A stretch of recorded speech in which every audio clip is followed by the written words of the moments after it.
Hey, hello.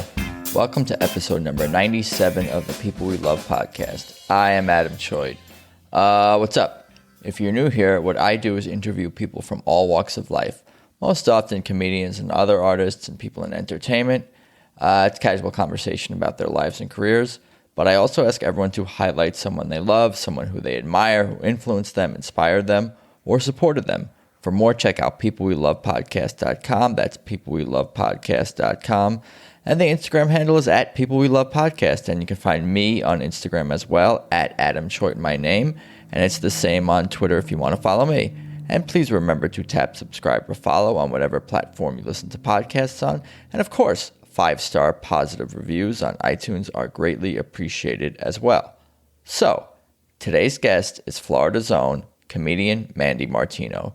Growing up an active kid who was a just-get-by student, she recalls being surrounded by a funny family who loves all things comedy. Whether it was SNL or classic comedy films, the impact of these was strong enough on Mandy that she knew she wanted to pursue comedy and move to Los Angeles after college. So she did just that. But along the way, she has been super inspired by one particularly very funny and talented woman, the one and only Molly Shannon. Let's just get started. Here's Mandy Martino. Okay, so it's good to see you today, Mandy Martino. Thank you for joining me on the Zoom. Thank you for having me. It's nice to see a person. Oh, yeah. How you holding up during this 2020? Oh, it's 2021. I keep forgetting that. Well, Happy New Year. Happy New Year. Did you do anything fun?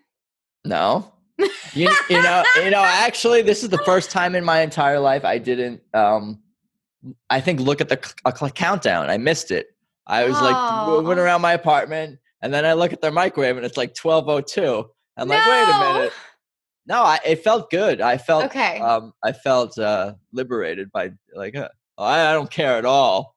Yeah, fuck it. 2028. Yeah. You don't deserve a ball job. Yeah, I'm by myself in my apartment. It's all good. Everything is fine. Yeah, everything is fine. And as we're talking about this, I'm picturing Animal House, like Kevin. I don't know if you know that scene with Kevin Bacon, all is well or whatever, and he's being trampled. That's what our lives were like in 2020. Pretty much. There's little gaps in the tramples, but a lot of tramples. But how do you feel going into 2021? Do you feel any different? I'm going to ask you questions. Yeah. Just keep turning them around on you. 2021. I'm excited about it. I was grateful of like the time off during 2020. I took full advantage of writing and reading and working on stuff. So now I have that all laid out and I feel like I'm like ready for 2021. Yeah, you seem like pretty focused. Like, I don't know. I don't really know you at all, but just seeing you perform a few times and talking to you for a few minutes off, like, before we got started, you seem like you're pretty like on top of your stuff, what you need to do. I make sure to give myself, some rest days, some time off, but I have a very strict routine I do every day and I make sure I get stuff done. I'm very hard on myself, but also easy on myself. But you're a balanced person. I'm on a mission, I always say. I'm not out here for shits and giggles. I'm out of here for my personal legend, and I love being here, but I'm like finally at the point where I'm ready. I've been here for 8 years. I've been doing stand-up for like 8 years, 8-ish, and I finally feel ready. I feel like you have to like find yourself before you're like, I'm ready. But I feel like I'm ready. Like, okay, let's go. Let's get this career on the road now. Yeah, you seem like you know yourself. I feel like I'm getting motivated just like listening to you. It's like we gotta go because I gotta go write. Can't be talking to you right now.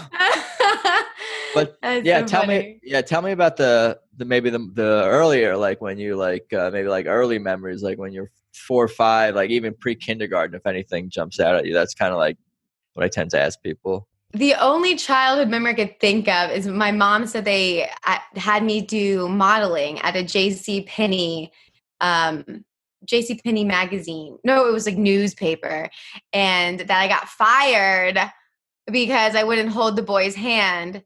So I feel like that's the best first step for a female comedian. Yeah, you get this. That's a kind of, you could get material out of that for for sure. Yeah, I And you've never been thought trying to about what? that. Yeah, and you've been trying to like what conquer a performing kind of like I'll psychoanalyze. No, like a performing thing, like or it's like your earliest memories of performing thing that you wanted to like Do on conquer. my own. Yeah, Yeah. do on your own I'm a or solo act. oh yeah, that too. Yeah, I got you.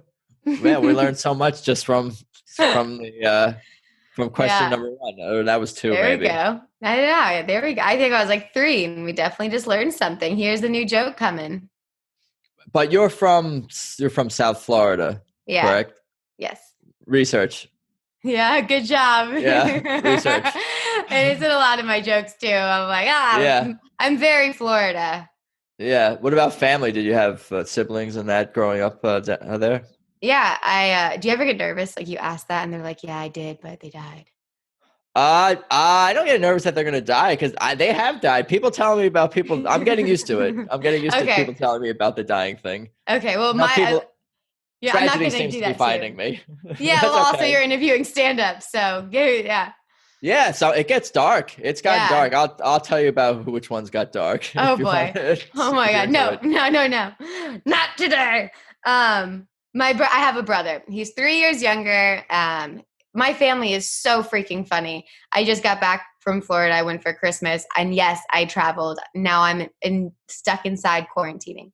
But the amount of dick jokes that were dropped by my mom and brother made me think like next time someone talks shit and be like, oh, like, why are you a girl? Like, did all dick jokes? Blah, blah, blah. I'm like, be around my family for a second. This is who I am. Yeah, you kind of just become what you're around or what's familiar to you. Yeah, that makes sense. Are they good jokes? Yeah.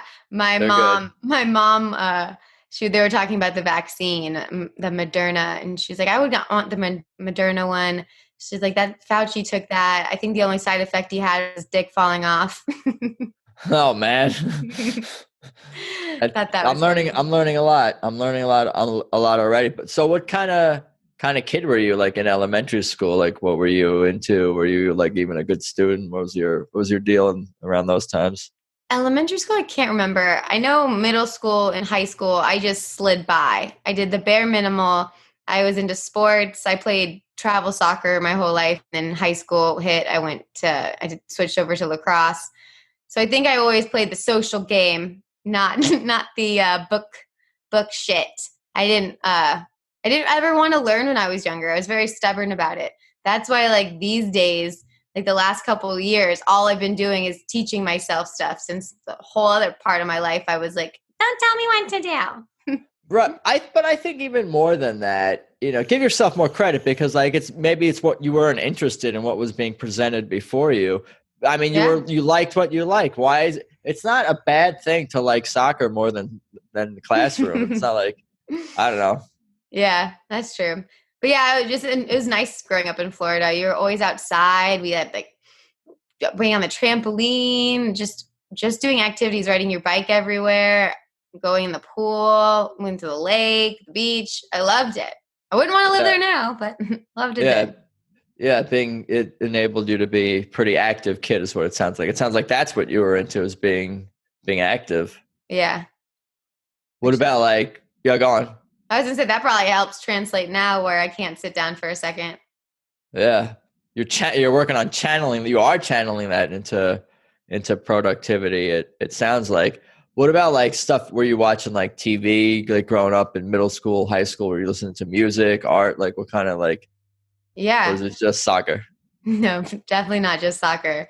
Um, Movies, I'm super grateful. Like the ones I remember the most, the ones we watched all the time with my family were like comedy classics like Galaxy Quest, Rat Race, Joe Dirt, Superstar, which I was saying is my favorite movie ever.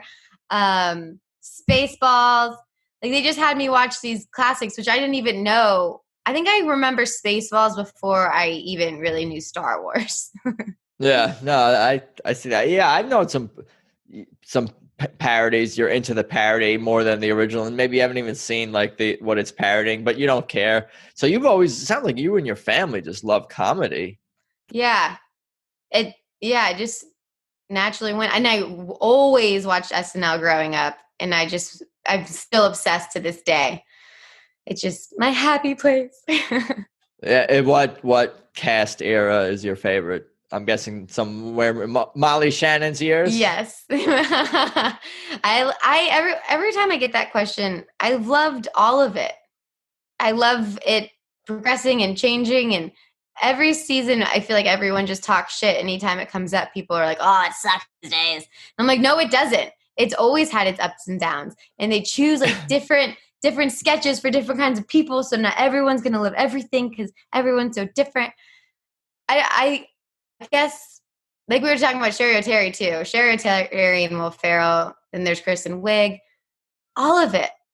I love them all. Because they all have enough legendary or iconic sketches that are memorable. It's like, okay, you have like 30 sketches at least that like I love or something like that. Whatever it is, like I feel like with SNL, it's just like no, you can tune in any particular year or whatever, and it'll be like 3 or 4 sketches, or maybe 2 or 3 are going to be like very good to great. Some are going to be okay, and then there's 2. It's like, what the fuck is that? Like exactly. It's like, so that's kind of what it is. And then over time, you have a catalog of all these like amazing, episodes that I could watch forever too, especially from the eras we're talking about. Yeah. I love the Cut for Time sketches. I always YouTube those. They're my favorite. Tell me more about Molly Shannon. Like, what sketches or movies or what is it about her that you love? Well, you always hear really good things about her. And everyone meets her that she's super friendly and nice and good to work with. And she's pushed through like after SNL still working, because for some people it's hard. A lot of people it's not, but some people it is. And Superstar was I think the movie that made me move here. I told you I'm looking at like a framed picture of her right in front of my desk. But she grew up in the movie Superstar. She plays an awkward girl who wants to be a superstar. And I'm pretty sure almost every young girl feels like an awkward girl, and some want to be a superstar. Yeah, everyone can relate to that. Yeah. So. And she's silly, and you love comedy, and your whole family loves comedy. Like, so that all kind of makes sense, I guess. Yeah. How is maybe the humor within your family different? It sounds like you guys just love all different kinds of humor, but is someone more the sarcastic one? Is someone more the silly one? Someone's a lot more of gross? Silly. I'm probably the gross one. No. I think me and my brother, we get gross. Well, that sounds wrong. We say gross jokes. Yeah, I know what you mean. Yeah. I'll tweet. I can move the words around. Okay, God. Yeah. Yeah, I think they're all really goofy and silly kind of humor. My mom and my brother, we all kind of have the same humor. And my parents are divorced, but my dad's super funny too. He's more of like the you don't see it coming, and then you're like, bam, and you're like, ah, it's funny. That's good. That's like you have like a genetic or like a punchline-y. He sounds like he's got creates good punchlines or something. He's witty. Yeah, he's definitely witty. And I was just learning this recently. It was last Christmas. My grandpa was telling me that his dad was an actor and his mom did comedy in vaudeville. And I'm like, that's awesome. Yeah. My parents, they think they're funny. I don't know if they... No. Aww. No, it's okay. I'm messing around. They are funny. They're funny when they're not trying to be, but they would probably say that about me. Well, but they don't know. Yeah. What about like going through like high school? What did you change or your interests change at all? And what did you think you'd be? What were your plans? I guess for college or after high school? Where do you think you would be going or doing? Well, like I said, in high school, my grades were not good because I didn't feel like doing any of that. I just Not wanted to, good or not good or not or or like enough to get by, or you were like enough in to get trouble. by. I didn't You fail or get you in you didn't trouble. fail. Yeah, yeah, okay, I got you. I slid through. I made sure that I didn't fail, but just by there on my chinny chin chin. Yeah, that's kind of like me a little bit. Yeah. Okay, bit of that. I had to, yeah, whatever. Um, in high school, my favorite group was, I think it was like in 10th grade. I hung out with like a lot of like surfer dudes and stuff in Florida in 9th grade. And then in 10th grade, I met a group of people. I loved hanging out with like the emo crowd. And we'd go to like screamo bands. All my friends are in bands, and we just go to their concerts all the time. And that's when I met my friend Beer.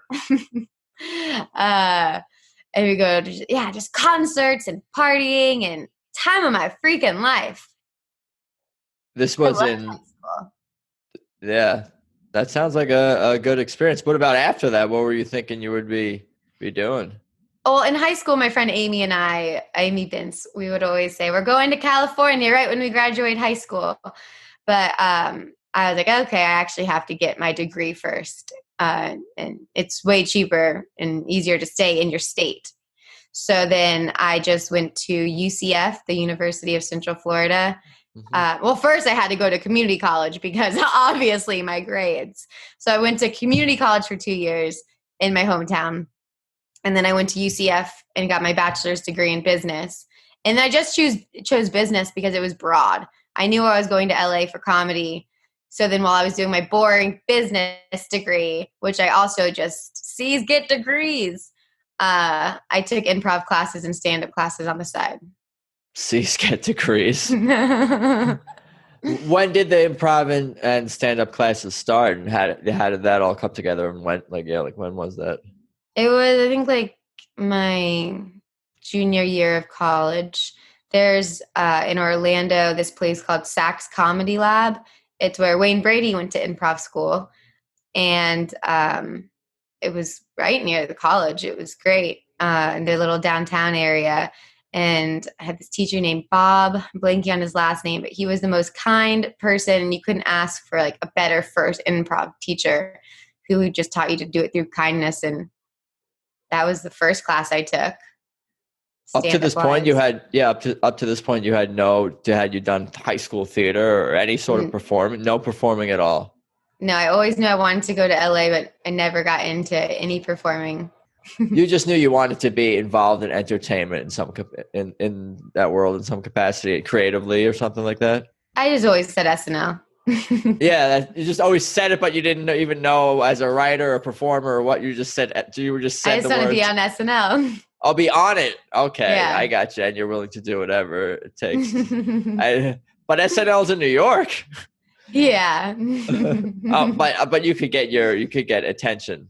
Yeah. In California, I see. Well, in California, they have the school, the Groundlings, and that's where all of the big SNL people started. Yeah. Well, so when I was finishing up college, I looked up the Groundlings, and my parents got me a gift certificate for the school before I moved. And they're like, all right, we got you your first class paid for, so you better hit the road. And I just remember being like, holy shit.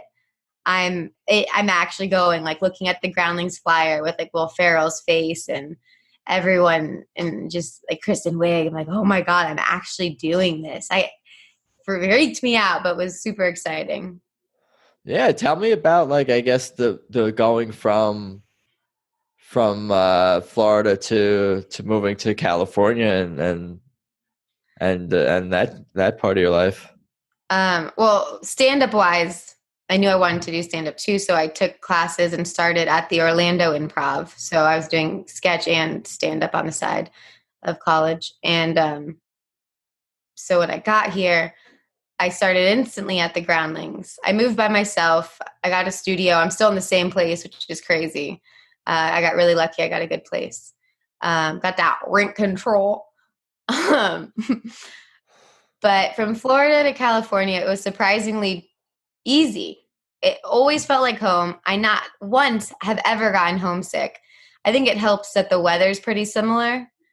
like California weather is that perfect Florida day that you only get once in a while, where you walk outside and the cold air hits your nose. And by cold, I mean 75 degrees. Yeah. And you're like, oh, it's a beautiful day. Beautiful day to be productive and happy. And that's what it's like every day here. That's that's what's keeping a lot of people here for sure is the weather. Like we joke about, that the weather's not that big a deal, but it's a big deal. It makes the quality of life improve. I mean, the earth shakes once in a while, but besides that, you can't escape Mother Nature. No matter where you are, something will get you, and we learned that in 2020. Anyway, right. What about the first few times you did stand up? Like, what was that? Was that like for you? I got so lucky. Well, it was in a class. His name, my teacher was Carmen Vallone. He does stand up in Orlando still. He's super funny, so cool. But I was grateful because he was such a good teacher, and he set up my whole set with me. And the first show was at I think it was sold out or full. They were at the Orlando Improv. And my show went great. I got so lucky that I had a good first show because that was good inspiration to move across the country. Yeah, you got enough, positive feedback from the work you'd put in up to that point to get you to keep going. But I do hear a lot of times comedians' first time performing tends to go well because they tend to be surrounded by people who know it's their first time and want to be supportive, but it's times 2 through the next several years where the real challenge begins. Is that your journey, or is it not that was it not that for you? The first set definitely had tons of friends and family there. It was super supportive. Yeah. Super. I'm not just saying that's bad or anything. No, it's great. That's like, I might be helpful. Yeah, it is super helpful. I hope just because getting up there is like amazing. Just like and I admire anyone really. It's funny though. Now these days, you're like, it's easier to perform without you knowing anybody. Like you feel more comfortable without anyone you know in the audience. When it's your first show, you're like, I hope like my mom's there. Yeah, no, that makes sense. You feel like you're getting a better gauge of what strangers think of your material, I guess, right? Or it's like they don't know you, so they can't judge you as much. Yeah. It's like they judge you in ways that you don't know. Yeah, you can't try to guess what they're thinking, which you should never do anyways. But when your family's there, you're like, what are they thinking about like this? Yeah, and that seems like a distraction if you're trying to like do your job as a comedian up there to being like, what is my mom thinking? Not like, but to have the thought for a second is annoying. Yeah, to push those down. But if it's just a bunch of people you don't know, you don't experience that as much, I guess. Yeah, you don't give a fuck. Well, that's what you work on, not giving a fuck. But obviously, sometimes they're harder than others. Yeah, is it an audience member that you notice that's not laughing? Can that become a distraction ever? Like that guy in the third row. What the fuck? I don't notice you not laughing. Is that a thing that you deal with? I think every stand-up will see that person with their arms crossed, just staring at you like, are you gonna kill me? Why are you here if you don't want to laugh? They definitely stand out. Like a little spotlight just goes right to them, but you just have to just not care. Do they ever laugh? Yeah, I was gonna ask, do they ever like after being arms crossed silent then laugh at a comedian then that follows it and you're like, what the fuck? Come on, man. Well, usually you can't even tell because you can't see them. But some people are too cool for school. So cool. But it's funny when you'll hear each comic go up and everyone calls out the guy, the same person. Yeah. He did it to himself. Yeah. So that's why I try to stand in the back and not say too much. Yeah. So I don't become part of it. I'm not going to sit in the front. I'm not trying to become part of the show. You can make fun of me, but do it to my face afterward or before the show. Yeah. Fine, I can handle that. No, I would never want to sit at the front of a show. Tell me more about like the creative journey, I guess, from doing stand up the first time and then from there. So when I got here, like I said, I started the Groundlings instantly, but Right. I was really scared to do stand up because it's like It's a class scary. is one thing. Yeah. So I took a couple months until I actually started stand up. I'm trying to even think where it's just a bunch of mics Yeah. and meeting people. And that was super surprising. I feel like the stand-up community was more welcoming and comfortable than the improv community. Yeah, I guess because it's more like it's more individuals connecting. I think with stand up, whether and improv is more like groups. So everyone it's like just stays with their own group in a sense. You're part of a troupe or a group. Is that maybe the difference in the social Well, aspect of those things? yeah, but also no, because in the beginning you're like not good enough for a troupe, and it's just classes. I think Yeah, it's that's just such true. different kinds of people. I don't know. I've always gotten along really well with stand-ups. I feel like when you meet a stand-up, feels more like somebody that you've known for your whole life, or there's this calmness or this understanding of each other that comes naturally. When I don't have that with some like actors or improv people. Yeah, I think why I'm drawn to stand up comedy and stand up comedians is that like you guys will talk about things on stage that are super personal or be super vulnerable about things, and that makes me feel like more comfortable. Like in whatever fucking stupid shit that I'm dealing with in my life, it's like, oh, things are not so bad. I'm not. It's not just me who's feeling this way or dealing with something. Like, and Yeah. I think that's my thing with comedians. That the ones that I seem to, really like are that way. But I guess with improv, it's not. They're not exposing themselves as much, you know, Yeah. in other, forms It's comedy. different. It's Yeah, apples and oranges. not Plenty of that I people don't do like both. them. Yeah. It's just different kinds of people. I like how stand-ups just they are just themselves, Right, and that's right. nice. Not trying to be someone else. What about your material, like early on, and then like how did that like progress? Because it's a journey for you of self discovery. So like, what was that? uh I feel like the whole time it's always just been like whatever pops in my head, I write it down, and then it's just like random thoughts. It's just my observations. I feel like the biggest difference has more of just been growing into myself separate from comedy to be able to do my comedy. Well, it's still the same style. I think it's just being able to not give a fuck more. Just have, I don't even know if it'd be confidence, but I guess confidence of not giving a fuck to where it changes your material, but at the same time, yeah, like my first set, I feel like it's like the same mix of family, dick jokes, and random Yeah, miscellaneous. but the depth and quality of the material is better and grows as you grow as a Yeah, person. I think that's what you're that's what it trying to say. feels. The more you work Yeah, on yourself and the more you learn over the years, that's just going to be reflected in your a style that you already kind of had in you. yeah, yeah, exactly. Yeah, I'm Exactly. deep.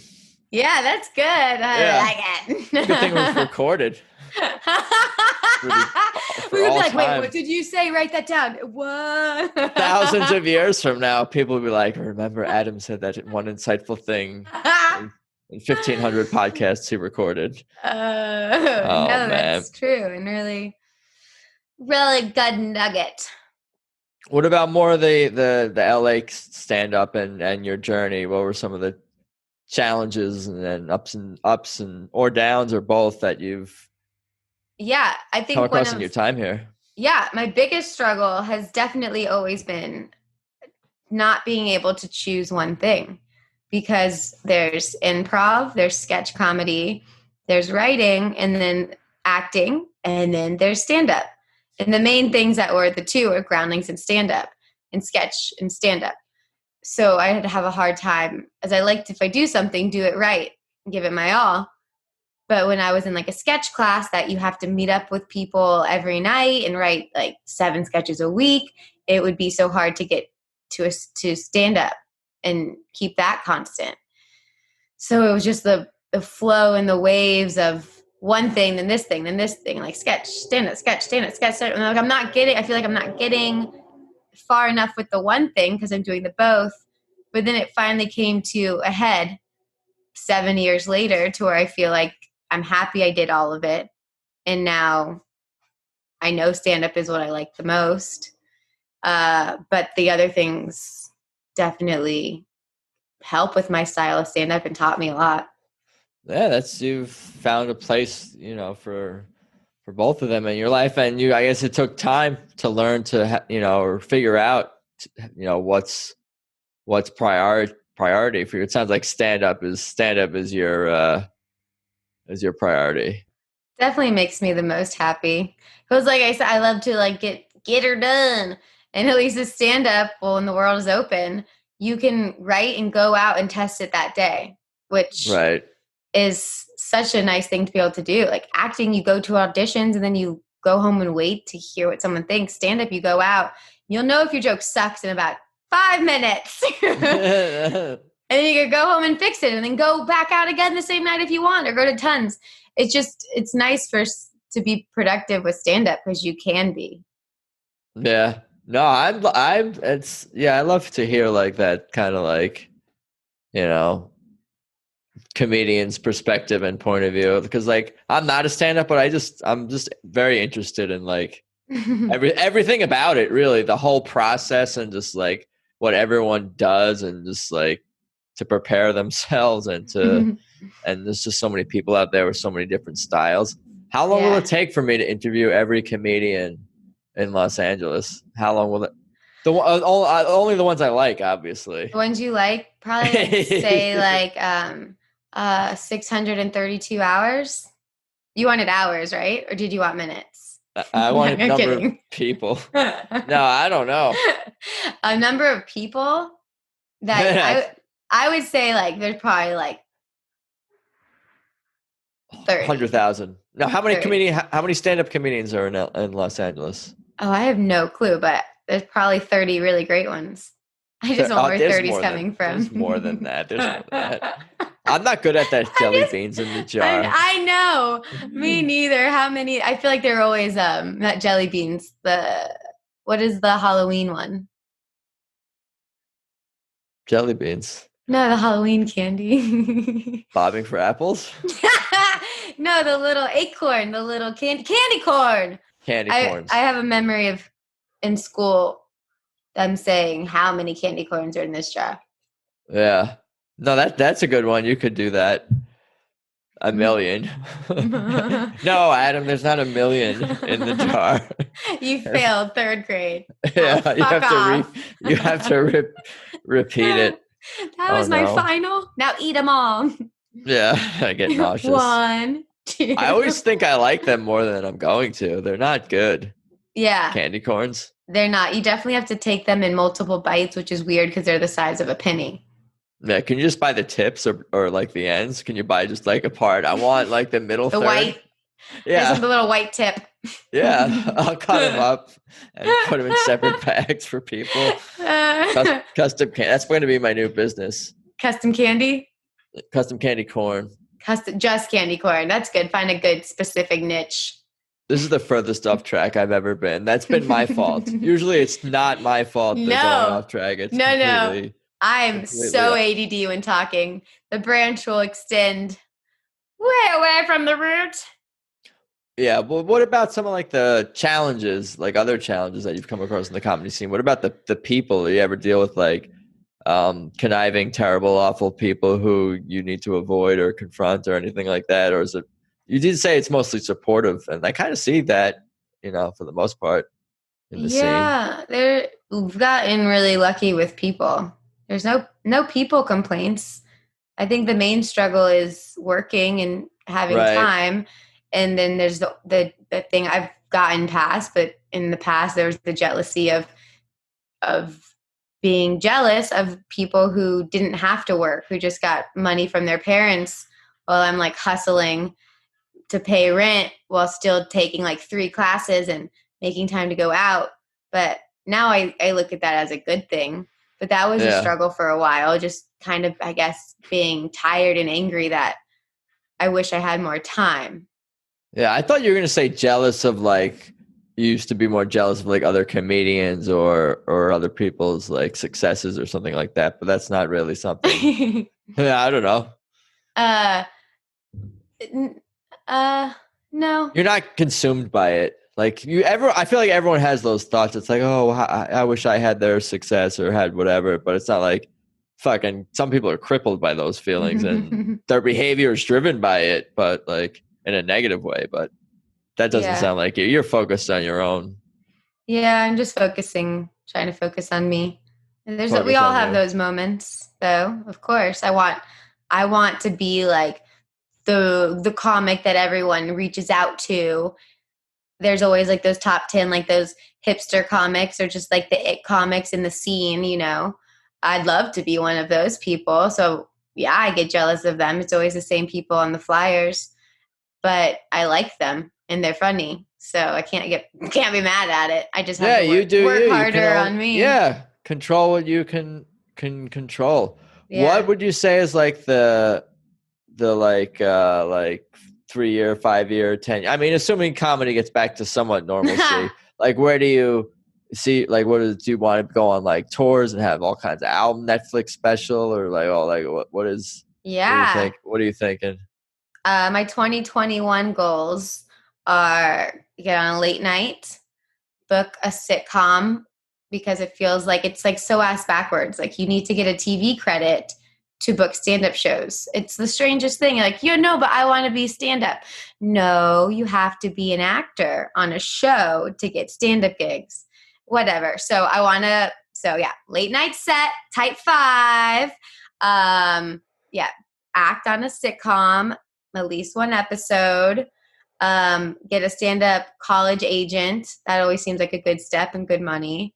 And go on tour doing colleges. I've been working on a lot of clean material during quarantine.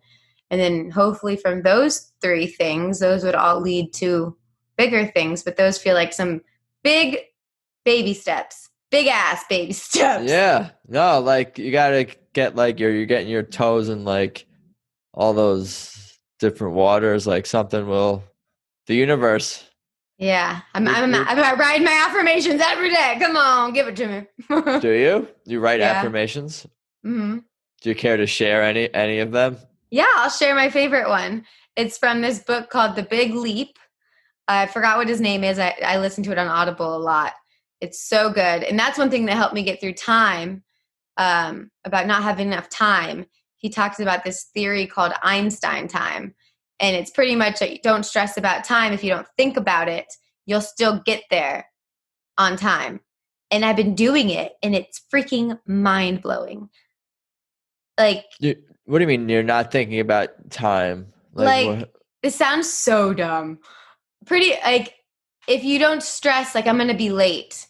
If you don't stare at your clock and you just do it, you're not ever late. Yeah. No, I spend a lot of time just standing around, looking at the clock. Okay, I got off track. Okay, well, from that book, I'm no Einstein. Okay, The Big Leap.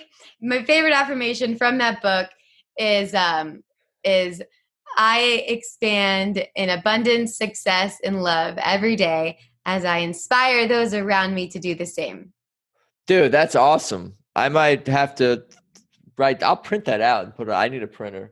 Oh, I can print at work. Yeah, I'm the. Yeah, I'll send it to you. There's tons of pictures of it online from his book. Yeah, that's good. I mean, what more could you want, right? I could do that. I'm going to do that. Yeah, I'm fucking all right. I've already been doing that.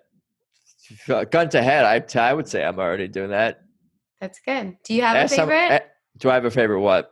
Affirmation? Or you're expanding, you mean? Yeah, like I'm trying to do what you articulate. Do I have a favorite affirmation? I I was going to say no, but I do have something I haven't said to myself in a while, but I was saying to myself for a while, which was, we got this day. Just something like that. Like That's great. This day ain't shit. I kind of said that a little bit in my head. This day ain't nothing. Because I'm already like getting anxious about work and projects and life and personal things and God knows, life, everything that we're all dealing with. It's overwhelming. Yeah. So it's just like, only can control what you can control. And we got this. We got this. Me and Jesus, me and the Lord. We all got this. Me and what I don't understand. Faith. Yeah. Having some faith. That's good. But you got to do the work on your end too. You talking to myself. Whatever. Yeah. We'll get there. We'll survive. This. It's 2021. It's an arbitrary day. It's an arbitrary calendar, but it feels different. It's all based on feelings. If we feel better if you feel better, then you're better, Yeah, the mind is crazy. Yeah, and it affects the body and vice versa and all these things. Mm-hmm. What about Molly Shannon? Have you ever seen her live or met her? No. Oh my God. I don't freak out when I see people. You don't or you do? I don't, but I would be. Well, who said you? I didn't say you should. I would. Or maybe I would just get really, I would either get like crazy excited or actually I would probably just get like really quiet. Or maybe I'd be normal. I don't even know. I guess we'll have to find out. Yeah, well, what I do sometimes ask people is like, if you were to run into like, your not celebrity crush or whatever, like, I'm talking about like someone who you admire professionally like that. It would be a different thing. Like, what would you say to them if you saw them on the street versus like if we're sitting down for a lunch, like what would you talk about? What would you imagine like that, that conversation if you had a chance to like pick her brain or something like that? I would ask her.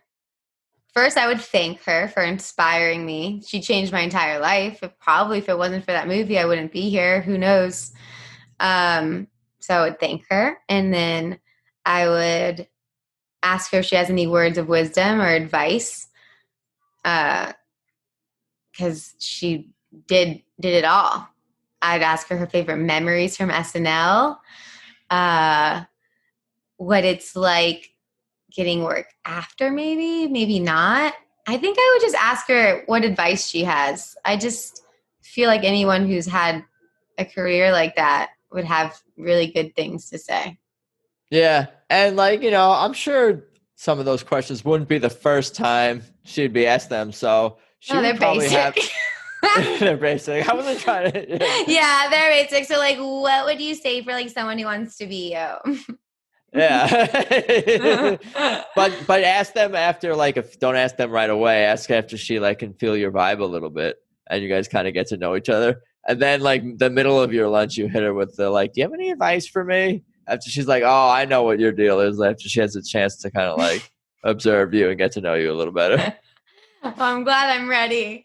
Molly Shannon, are you listening? I'm ready. I'm going to wait till the end of the conversation to ask for advice. Yeah, I'm scripting your lunch with Molly Shannon. Oh man, that's funny. What else do we need to cover? I feel like we covered a lot. We covered comedy, we covered Florida, we covered family, covered SNL, Molly Shannon, improv, stand-up, sketch. Good things, bad things, ups and downs. Yeah. I feel like that was a lot of Mandy. Yeah. Is it too much? You said. I can handle it, I think, for the positive, We got it. We got this. We got this day. This this day. This podcast recording ain't shit. It's not, in terms of being a challenge to record quality audio content for the universe. Yeah, I think you're doing it. We're doing it. We are. Why don't you tell people where they can find you, follow you, anything else you're working on that you want to talk about? I'll kind of give you the floor to do that. Yeah. My website is mandymartino.com. My Instagram is Mandy Martino. My Facebook is Mandy Martino. Everything's Mandy Martino. So you'll find me pretty easily. My YouTube, Mandy Martino. Everything's linked to my website, Mandy Martino. So if you're looking for Mandy Martino, you can go to www.mandymartino.com. Or if you go to @MandyMartino at Instagram, in the bio, there's a link for www.mandymartino.com if you want to find Mandy Martino. You have in your act, my name is not Amanda or something. You address this. Yeah. What do you say about that again? It's I hate when I meet other Amandas because they always say the same thing every time. They go, is your name Mandy or is it really Amanda? Oh.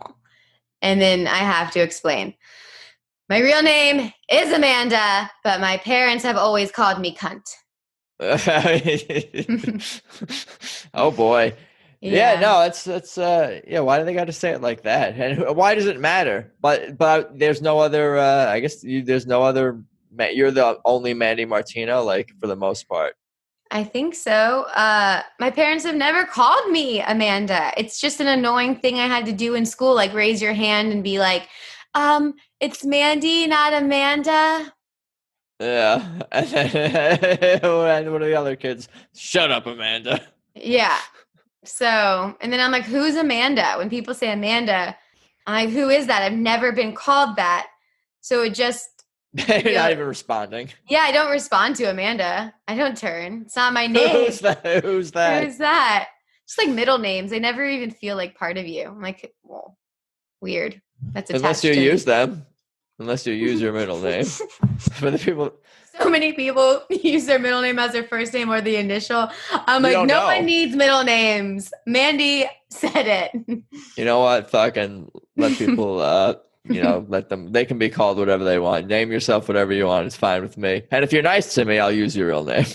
Okay. Please don't. I think that's my deal with society. Anyway, I appreciate your time. I think now we've officially covered it all. I'll let you enjoy the rest of your evening, and we'll talk soon. Bye. Thank you. Oh, you got it. Later. So there you have it. My conversation with Mandy Martino. That was fun. No, really. I enjoyed going down all sorts of tangents with her, be it talking affirmations or candy corn. For real, though, hope to see Mandy on stage soon enough, and I again thank her for her time. But anyway, for everything about this show, of course, head to peoplewelovepodcast.com. That's at People We Love Podcast on Instagram. I'm at Adam Choid on Instagram and Twitter if you want to follow me. And I think that's about all I got for today. I appreciate you guys listening. Thanks as always, and let's talk soon. Peace.